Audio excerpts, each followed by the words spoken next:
So the Kashmir Files has been watched, and at the onset, let me warn you, this is not an easy film to watch. It's hard-hitting, it's brutal, it's emotional, and sometimes spine-chilling in the way it shows the atrocities faced by the Kashmiri Pandits in Kashmir, especially in January 1990.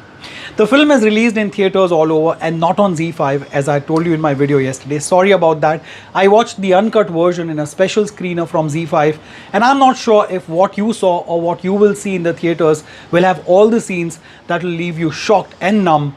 And it's a film that does not mince words.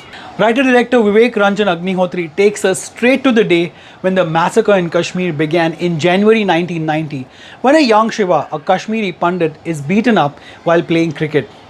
What follows is a horrific sequence of events as we see families, women, children and seniors being shot at, butchered, humiliated for who they are.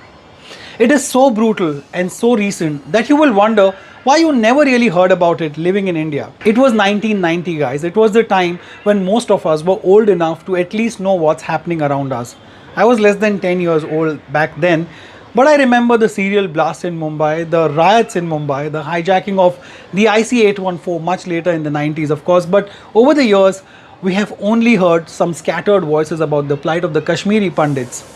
This film, that is based on testimonials from the real people, shows the mass exodus of the Kashmiri Pandits that by all accounts presented in this film was a genocide in the most gruesome manner.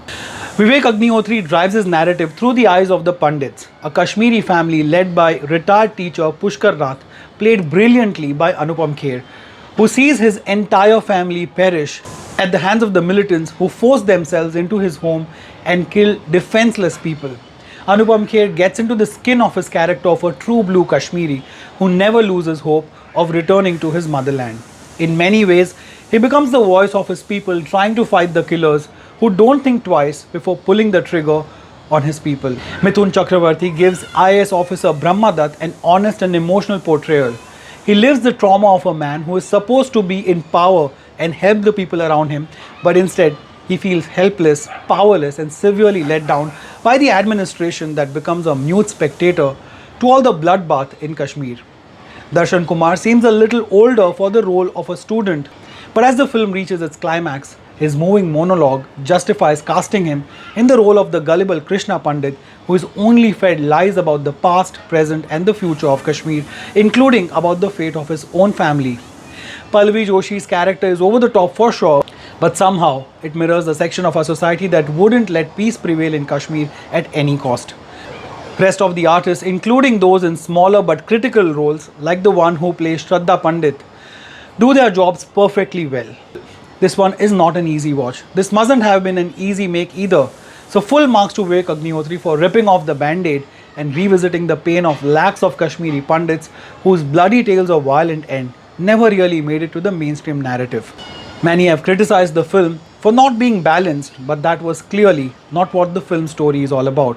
It's the story of Kashmiri Pandits and their exodus that cannot be explained as rhetoric, fake narrative or agenda. It is the truth, and the Kashmir Files are the reasons. I will abstain from rating this film as it is beyond any stars or rating, but definitely it's a must watch. Let me know your review of Kashmir Files in the comments. You can of course chat with me on Instagram, it's @Reviewron, the same on Facebook as well. I'm available on Twitter as @Ronak. Like, share, subscribe and hit the bell icon if you have already done that. But as always, even if you don't do any of these things, thank you so much for watching this one. Please take care of yourself and those around you. Jai Hind.